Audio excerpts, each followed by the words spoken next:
ପାଇଗଲ ବୁଝିଗଲ କାହିଁକି? ତମେ କେମିତି ଅଛ? ମୁଁ ମାଡ଼ ଖାଉଛି ମାନେ ତମେ କେମିତି କାନ୍ଦୁଛ? ଠିଆ ହୁଅ, ଠିଆ ହୁଅ। କ୍ଷୀରି ଟିକେ ଖାଇଦେଲ। ମନ୍ଦିର କଥା କଣ ଭୁଲିଗଲାଣି? ଆଜି ଖାଇଛ? ଭୋଗ ନେଇ ଆସିଥିଲା, ଭୋଗ ଟିକେ ଖାଇନିଅ। ତମେ କଣ ଜାଣିଲ? ଆଜି ପରା ଆମ ପିଲାମାନଙ୍କର ଜନ୍ମଦିନ। ଜନ୍ମଦିନରେ ସେମାନେ କ୍ଷୀରି ଖାଇବାକୁ ଭଲ ପାଆନ୍ତି। ସେମାନେ କ୍ଷୀରି ନ ଖାଇବା ପର୍ଯ୍ୟନ୍ତ ମୁଁ କିଛି ବି ଖାଇବି। ତାଛଡ଼ା ମୋ ପୁଅ ପରା ଚାକିରିଆ।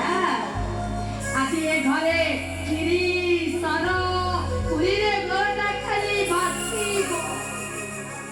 ଗୋଟେ କଥା ପଚାରିବି?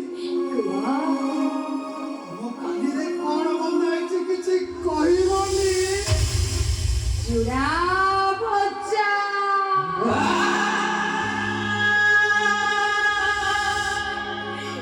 ଆଜିର ମୁଁ ଖାଇବା।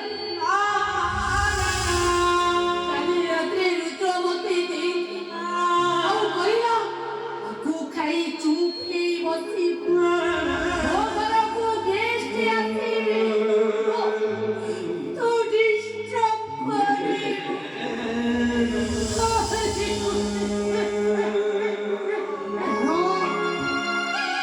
ତମକୁ ଟିକେ ଶୋଇପାରିବି? ଆଖିର ଲୁହ ଟିକେ ପୋଛି ପାରିବି?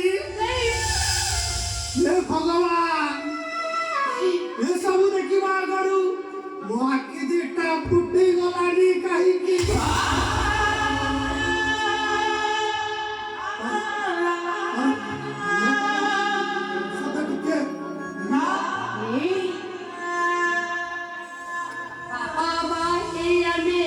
ଅନ୍ୟାୟ କରିବା ଆମେ ପରା ଘଟ ନେଇ ସାରିଛି।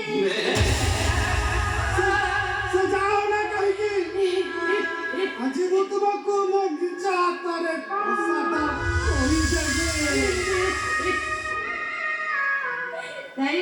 ମୁଁ ପ୍ରସାଦ କହିବିନି। ଠିକ ଅଛି, ତମକୁ